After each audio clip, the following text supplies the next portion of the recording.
Salut les costauds et bienvenue pour la deuxième vidéo de Objectif 100 km.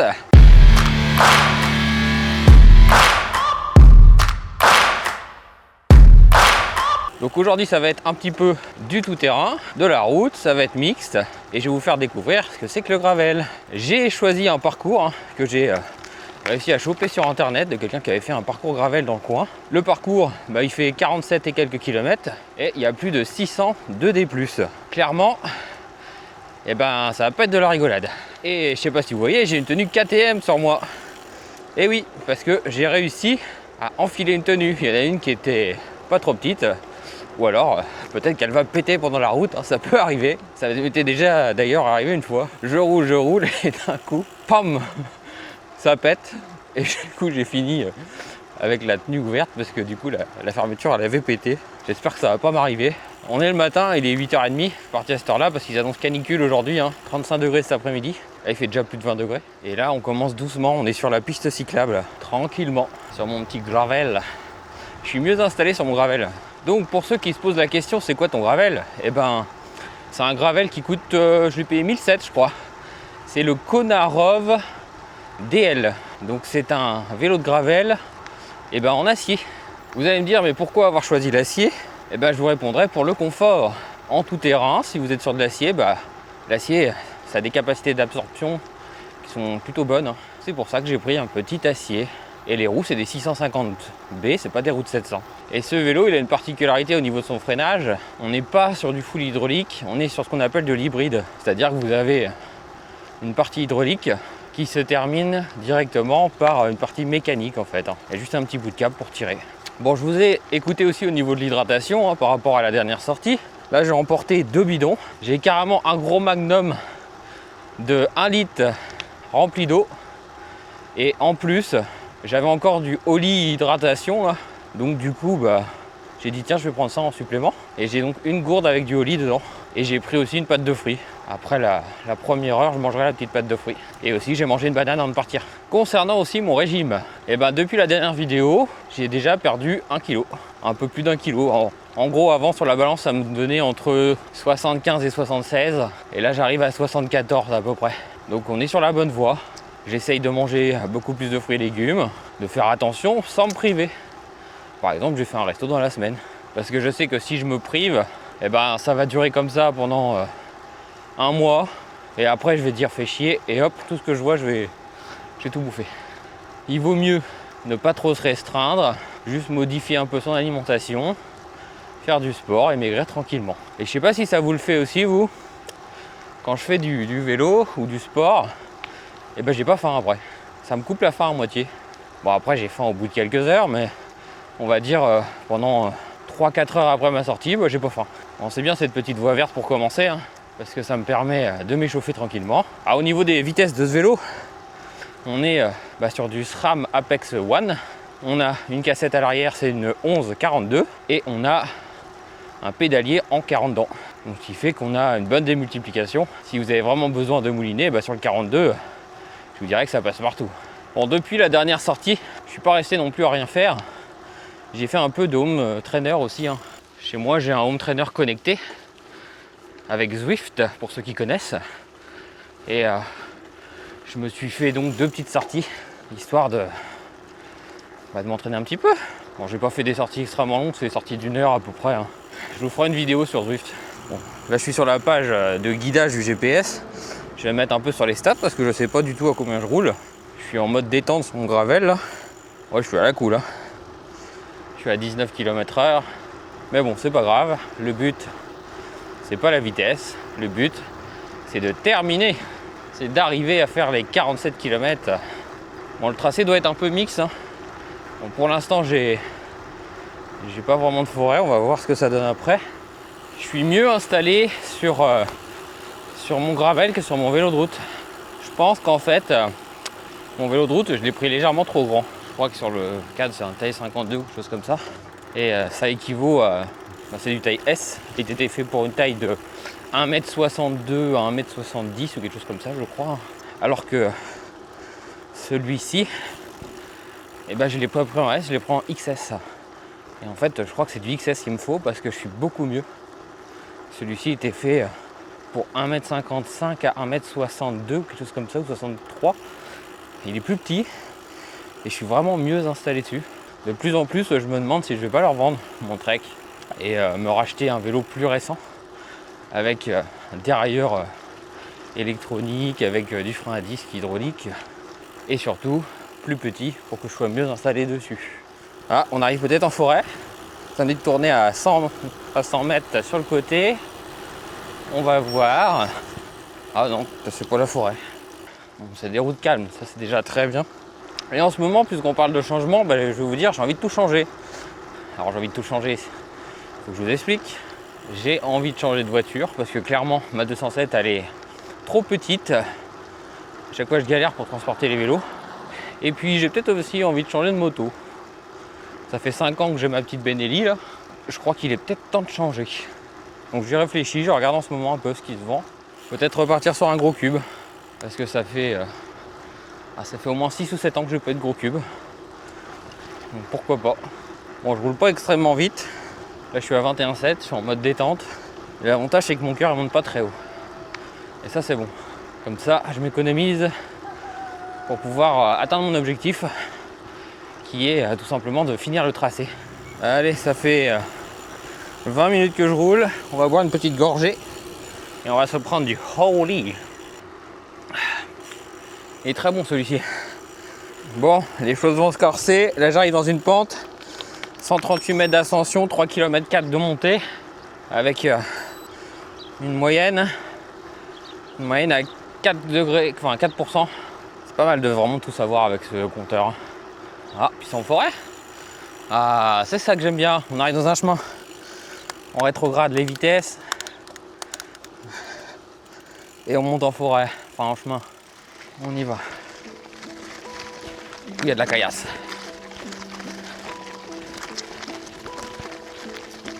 Enfin, je vais pas crever. On va rétrograder au maximum de vitesse. Premier obstacle. Je suis dans une pente à 7%. Peut-être un peu trop d'air dans les pneus. Parce que ça rebondit bien. C'est bien sport. Eh bien, je peux vous dire que j'en chie. Sérieusement. Encore 2 km 6 d'ascension. Là c'est moins raide déjà. Il va y avoir un petit replat. Et ensuite, eh ben, c'est l'heure de monter à fond. Pour ceux qui connaissent, on arrive du côté du Mont Sainte-Hélène. Mont Sainte-Hélène, c'était 9 marchés. J'avais d'ailleurs réalisé une vidéo avec le frangin. C'est la deuxième vidéo de la chaîne sur ce Mont Sainte-Hélène. Oh, bah Dieu de merde. Je l'ai fait. Mais bon, c'était que le début. Il me reste encore 1 km 9 de montée. Là, je suis à 137 mètres d'altitude. Bon, j'ai une petite descente avant de continuer à monter.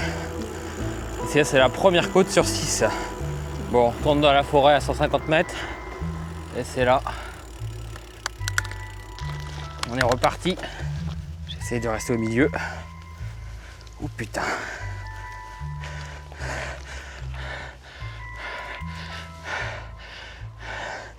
Je sais pas si je suis sur la bonne route. Non, je crois. Passer la grille. Ouh.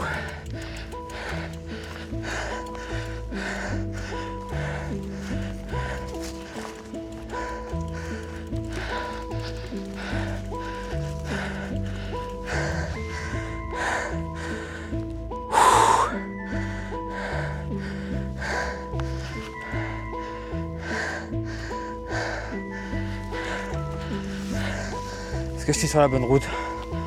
J'ai des doutes. Ah si. Si. J'y suis. Mon Dieu. Bon, on est en forêt. C'est un peu plus roulant. Mais ça monte. Putain. J'étais pas prêt à ça. Eh bien, les 40 dedans, je les apprécie.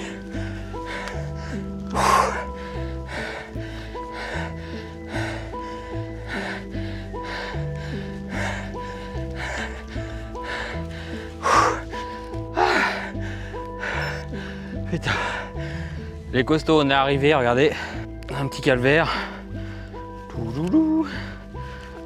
Plutôt beau. Et on a un beau point de vue. Mais bon, c'est pas fini. L'ascension ne se termine pas là. Regardez le mur que j'ai là. Ça va être ultra chaud. Et d'ailleurs, je connais bien cet endroit. Juste au-dessus, vous avez un arbre. Je crois que c'est un arbre qui a 600 ans ou quelque chose comme ça. Et il y a un autre point de vue. Bon allez, on repart. Oh putain, ça va tirer dans les pattes. On est en danseuse tranquillement. Ouh, ça patine. Ça patine tellement c'est raide. Ah, c'est la merde. Bon, je crois qu'on va y aller à pied parce que ça patine. J'aurais dû prendre de l'élan. Et regardez, où est-ce qu'on est arrivé? On a un point de vue. Et là, vous avez tous les villages qui sont détaillés.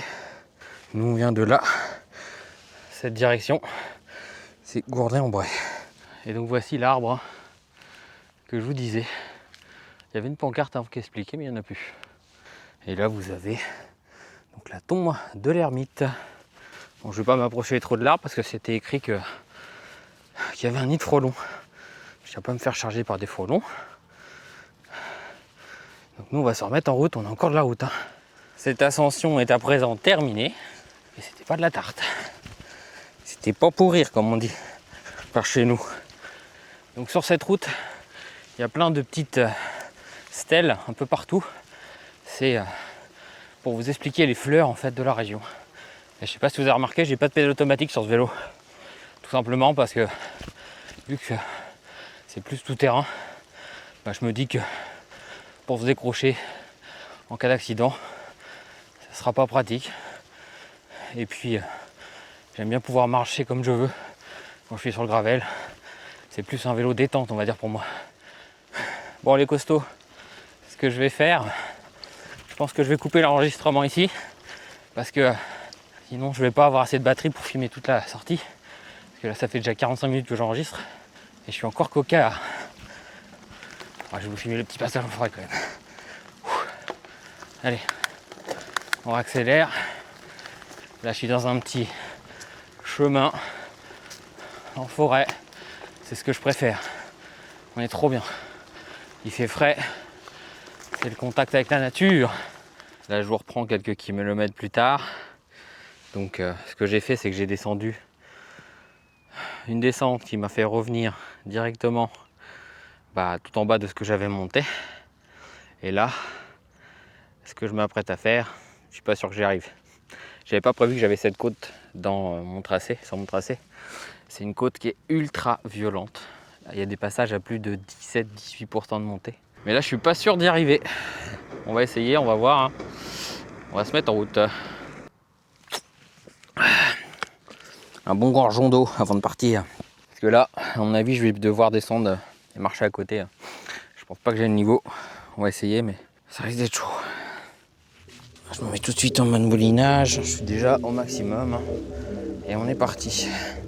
C'est quoi ce tracé que je me suis fait? Je suis fou, moi. Moi qui voulais perdre du bide, je pense que je vais en perdre là. Oh putain. Ça monte déjà fort. Je suis déjà à des passages à 10%.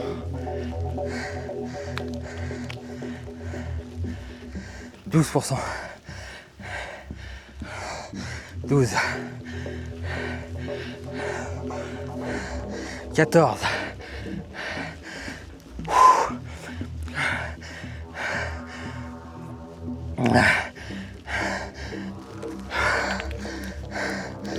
Les costauds, j'ai réussi.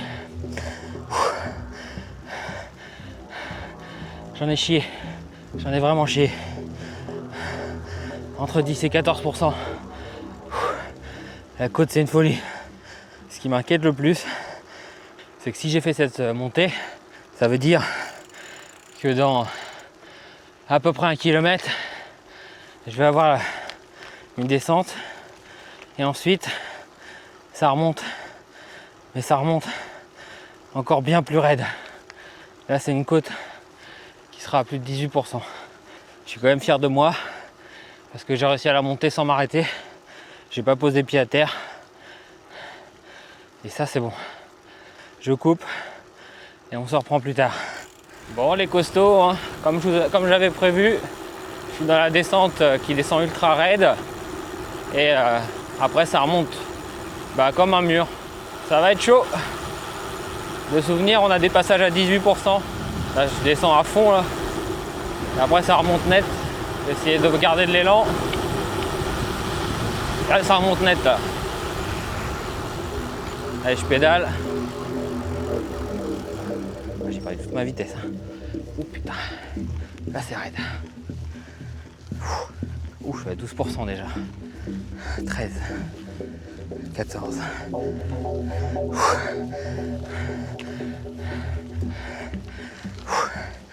J'ai réussi. Ça m'a crevé. C'était pas 18%. C'était 14. Bon les costauds, je viens de m'arrêter. Là je suis en forêt. Je viens d'attaquer encore une nouvelle montée. Et ça fait un peu plus d'une heure que je suis parti. Même bien plus que ça maintenant. 1h20 je crois. Et donc on va se manger la petite collation. Petite pâte de fruits. J'espère que ça va me requinquer un petit peu. Comme vous pouvez voir, j'ai déjà bien attaqué mon lit. L'eau aussi. Je sais pas à quelle heure je vais rentrer parce qu'en plus ils ont fait canicule aujourd'hui. 35 degrés cet après-midi. Il est déjà plus de 10 heures. Ça commence déjà à bien taper. Et en plus, les batteries des caméras sont presque vides. Parce que j'ai filmé beaucoup quand même. Et là, vous voyez, ça monte encore. Donc, ce que je fais, je prends ma petite collation, je repars. Et je galère aussi un peu avec mon GPS parce que vu que le tracé, ça se croise, il y a plein d'embranchements qui se prennent dans tous les sens. Et j'ai l'impression que je pourrais facilement rater la route. Mais bon, les 47 km, je pense que ça va être chaud à faire. Parce que j'avais pas prévu ça. Il y a énormément de montées, les montées sont très raides. Et je crois que j'ai pas encore forcément le niveau. Donc on va voir ce que ça va donner. Allez, je mange et on se remet en route. On se retrouve quelques kilomètres après ma petite collation. Je suis en forêt en train de rouler. Hop. On est sur des chemins à peu près roulants. Parfois c'est pas très roulant. Mais bon, ça le fait. C'est tout ça le plaisir du gravel. Comme je vous disais, polyvalence. Vous pouvez rouler en forêt, vous pouvez rouler sur la route. Bon, par contre la moyenne là elle est catastrophique. Parce que j'ai pas filmé, mais je suis passé par des chemins en forêt qui étaient pratiquement impraticables. Il y avait carrément des mares d'eau. Donc je suis vraiment pas roulé. J'ai pas roulé vite. On va dire que je vais avoir une moyenne comme si j'étais en VTT. Pourtant j'ai fait énormément de forêt. Les costauds, je me retrouve dans une côte sur la route. Je pense que c'est la dernière côte parce que là j'ai 466 de D+ pour l'instant. Et ça me dit qu'il reste 116 pour finir la sortie. Et là j'en suis à 30 km bientôt. Encore 17 pour rentrer. Là j'ai bien avancé. Je suis à peu près une quarantaine de kilomètres. On arrive bientôt vers la fin du parcours. Je suis dans une descente, la descente qui redescend sur Gournay-en-Bray. Descente qui a été empruntée, qui a été montée par les coureurs du Tour de France le 8 juillet. D'ailleurs j'ai sorti une vidéo sur le passage à Gournay-en-Bray du Tour de France si ça vous intéresse, avec la caravane et les coureurs. Et donc clairement, ce tracé c'était un tracé qui était pratiquement uniquement forêt. J'ai pas tout filmé, mais je suis resté facilement pendant 2 bonnes heures dans la forêt. Ma moyenne elle est catastrophique, parce que clairement dans la forêt, je roulais pas vite. D'ailleurs on y retourne dans la forêt là. Hop là. On est reparti dans la forêt. Ça va me faire aller à l'ombre, ça va me faire du bien. Parce que là il est plus de midi. Et puis il fait 35 degrés dehors quand même. Il fait un peu chaud. Quand je vais rentrer, je vais déjà prendre une bonne douche. Et ensuite, ce que je vais faire, je vais me faire un putain de repas. Là aujourd'hui, je vais vous dire, il n'y aura pas de régime. Je vais me faire un maxi burger maison, ou peut-être même 2. Vous allez me dire que c'est pas ce qu'il faut faire, mais ça va me faire plaisir. Mais je maigrirai quand même, vous inquiétez pas. Ce que j'ai fait aujourd'hui en sport, je vais maigrir à vue d'œil, je peux vous le dire. Je pense que cette sortie, et ben, elle va me donner de la caisse. Elle va me permettre, lors de la prochaine sortie en route, et ben, d'être beaucoup plus performant. On vise combien la prochaine fois? 80? Ou alors on vise direct les 100? On verra. Ah oui, je vous ai pas dit, alors je l'ai pas filmé, ma caméra était éteinte. J'ai vu 3 petites biches qui sont passées juste devant moi dans la forêt. C'est pour ce genre de choses que j'adore le gravel. Les costauds, on arrive au bout de cette sortie. Là, je suis à 45,6 km. Il me reste moins d'un kilomètre à peu près pour terminer ce circuit. Alors, mon ressenti, ça va. Je me sens pas complètement ruiné, hein. J'ai mal aux pattes, mais ça va. Donc, vous savez ce qu'on va faire. Là, moi, je rentre chez moi. Et ensuite, eh ben, on se retrouve devant l'ordinateur pour analyser la sortie. Les costauds, donc on est quelques heures plus tard, je suis rentré, je me suis lavé, j'ai mangé mon bon burger comme je vous avais dit dans la vidéo, d'ailleurs il était délicieux. Place à l'analyse de la sortie. Donc au total, j'ai fait 46,91 km en 3h11 et 56 secondes. C'est pas ouf. En même temps c'est du gravel, donc en forêt c'est un peu normal, hein. Vitesse moyenne 14,7 et donc ascension totale 605. Donc ça c'est pas mal. Une bonne ascension, hein. Et donc vous pouvez voir tout le tracé que j'ai fait, hein. Donc Gournay, hop. Ensuite ça c'était par ici qu'il y avait les côtes, hein. De toute façon les plus grosses côtes vous avez les petits points. Je voulais regarder à la base avec vous sur Strava, parce que j'ai un compte Strava, hein, avec ma sortie qui est dessus. D'ailleurs je vous mets le lien de mon Strava dans la description si vous voulez voir ma sortie ou mes autres sorties. Mais quand j'essaie de me connecter à Strava sur le PC, là ça veut pas fonctionner, donc du coup bah, je me suis mis sur Garmin. Et donc là on voit toutes les montées. Première montée, voilà. On voit les 6 montées qu'on a réalisées. Donc on voit qu'il y avait des passages qui étaient quand même assez raides, hein. C'était pas de la rigolade. Clairement c'était une sortie qui était assez physique. Donc j'ai réussi, c'est le principal. Donc le programme pour la suite, et ben prochaine sortie ça sera de la route. Et je sais pas encore exactement ce qu'on fera, on verra. Donc je vous dirai juste une chose, abonnez-vous, laissez des likes. Et on se retrouve très prochainement pour une nouvelle vidéo. Allez, à la prochaine les costauds!